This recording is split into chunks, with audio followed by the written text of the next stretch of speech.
Padahal ketika kita melangkah ke masjid, wa ma min rajulin yatatahharu fayuhsinu tahurahu thumma ya'madu ila masjidin minal masajidi fayusalli fihi illa kataballahu lahu bikulli khatwatin hasanatan. Dan tidak ada seorang pun yang bersuci, berwudu, lalu ia memperbagus wudunya, lalu ia pergi menuju ke salah satu masjid dari sekian banyak masjid, lantas ia sholat di masjid itu, illa kataballahu lahu, kecuali Allah akan mencatat untuknya bikulli khatwatin, bagi setiap langkah yang ia tempuh itu, hasanatan, dengan satu kebaikan. Wa yarfa'u lahu biha darajatan, dan Allah akan mengangkat untuknya dengan sebab langkah itu satu derajat kemuliaan. Wa yahuttu anhu biha khati'atan, dan Allah pun akan menghapuskan dengan langkahnya itu satu kesalahan atau dosanya. Itu baru satu langkah, apalagi banyak langkahnya. Oleh karenanya sebisa mungkin sholatlah berjamaah di masjid yang kurang lebih jaraknya 2 kilometer, supaya lebih banyak keringatnya. Pasti banyak keringatnya ya.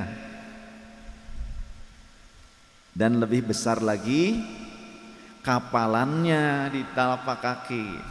Jalan 2 kilo pasti lebih besar kapalannya.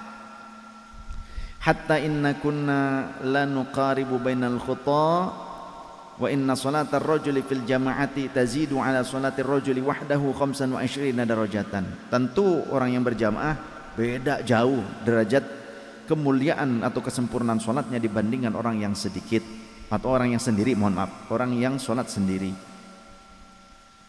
Kemudian diriwayatkan dari Sayyidina Jabir bin Abdullah radhiyallahu anhuma bahwa annahu qala, beliau pernah berkata, aradana naqalata ilal masjidi, kami pernah ingin pindah ke dekat masjid, wal biqa'u haulal masjidi lana khaliyatun, dan tanah-tanah milik kami di sekitar masjid Nabi itu masih kosong, masih ada space tanah milik kami di dekat Masjid Nabawi.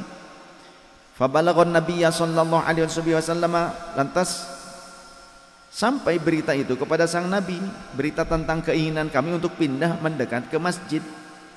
Fa'atana fi diyarina, lalu Nabi mendatangi kami ke komplek kediaman kami. Faqala, lalu beliau bersabda, ya Bani Salamah, wahai Bani Salamah atau Bani Salimah, ya Bani Salimah, balaghani annakum turiduna an-naqlata ilal masjid. Ada info bahwa kalian katanya mau pindah. Ini satu keluarga, beberapa keluarga dari kalian mau pindah katanya ke tanah kalian yang ada di dekat masjid.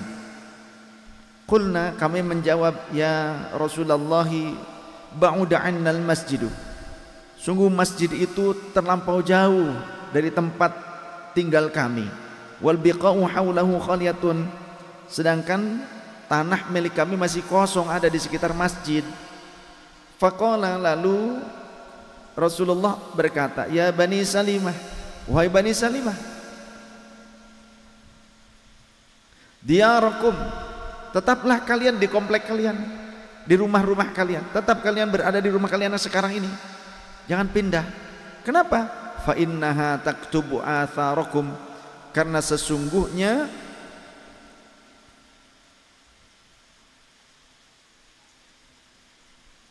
tuktabu, ya, telah dituliskan atas jejak-jejak kalian.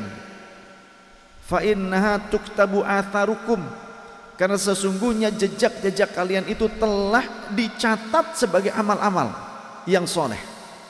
Qala, kata sahabat Jabir, fama wadidna an nakuna bihadratil masjidi lamma qala Nabi sallallahu alaihi wasallam alladzi qalahu, maka kami pun tidak jadi alias kami mengurungkan niat kami untuk pindah ke dekat masjid semenjak Nabi Muhammad SAW mengucapkan kalimat tersebut.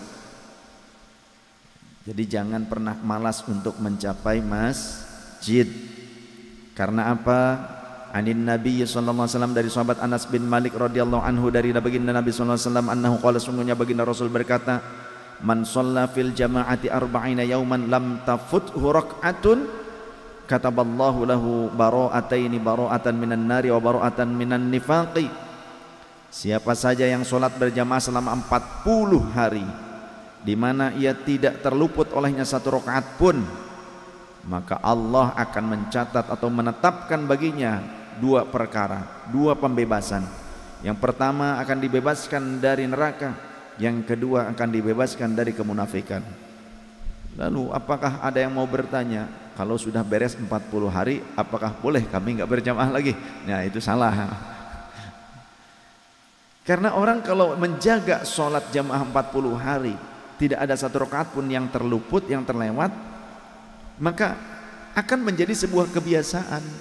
Begitu pula sebaliknya, orang kalau 40 hari tidak melakukan sholat jamaah, itu berarti dia telah meninggalkan sholat Jumat.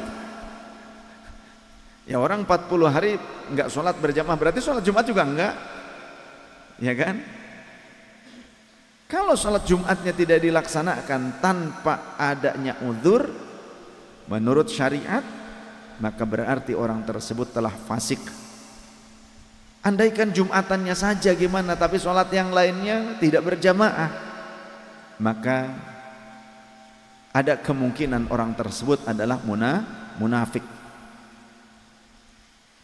Cukup dikatakan seorang itu munafik jika ia senang meninggalkan sholat jamaah. Laki-laki khususnya maksudnya.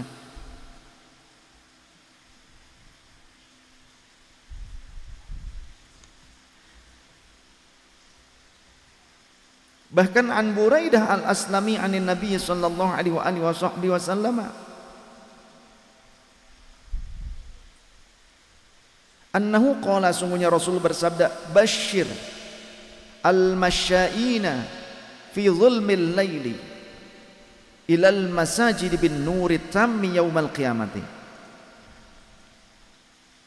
Bergembiralah atau berilah kabar gembira kepada orang-orang yang berjalan di kegelapan malam menuju masjid-masjid, yang mana mereka akan memperoleh cahaya yang sempurna pada hari kiamat. Tubuh mereka itu bersinar, indah menawan. Wa an Abi Hurairah radhiyallahu taala anhu anna Nabiy sallallahu alaihi wasallam qala, Rasulullah bersabda, laqad hammamtu an amura bis salati fatuqamu. Sungguh aku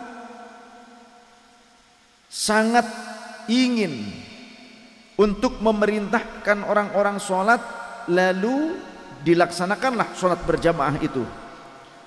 Thumma akhruju bifatyanin, lantas kemudian aku ketika ada pelaksanaan sholat jamaah di masjid, kemudian aku ingin sekali keluar dengan beberapa anak muda untuk mengontrol masyarakat. Thumma akhruju bi fatyanin ma'ahum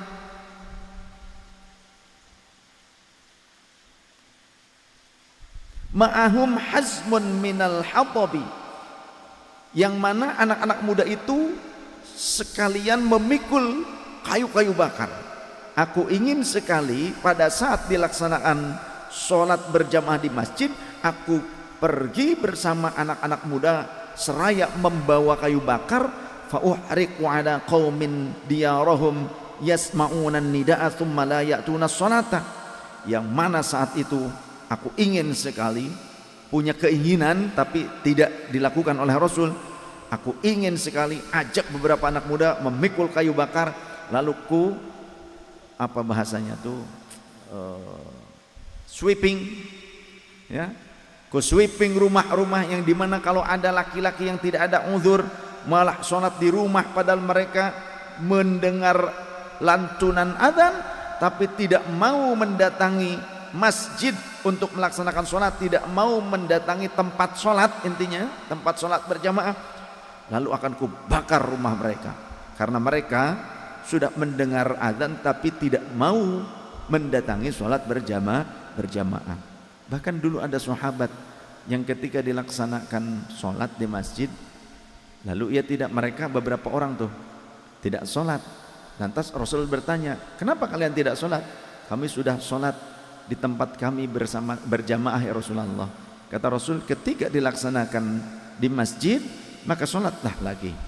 Maka ini akan menjadi pahala tambahan sebagai amal sunnah bagi kalian. Selain amal fardu yang sudah terpenuhi, maka ini pun akan menjadi amal sunnah. Artinya apa? Tetap sholat berjamaah itu terlebih di masjid atau musola itu lebih utama dibandingkan sholat sendirian. Wallahu a'lam bishawab. Sahabat-sahabatku yang dirahmati Allah Subhanahu wa taala, jangan sampai kita menyepelekan dari memakmurkan masjid.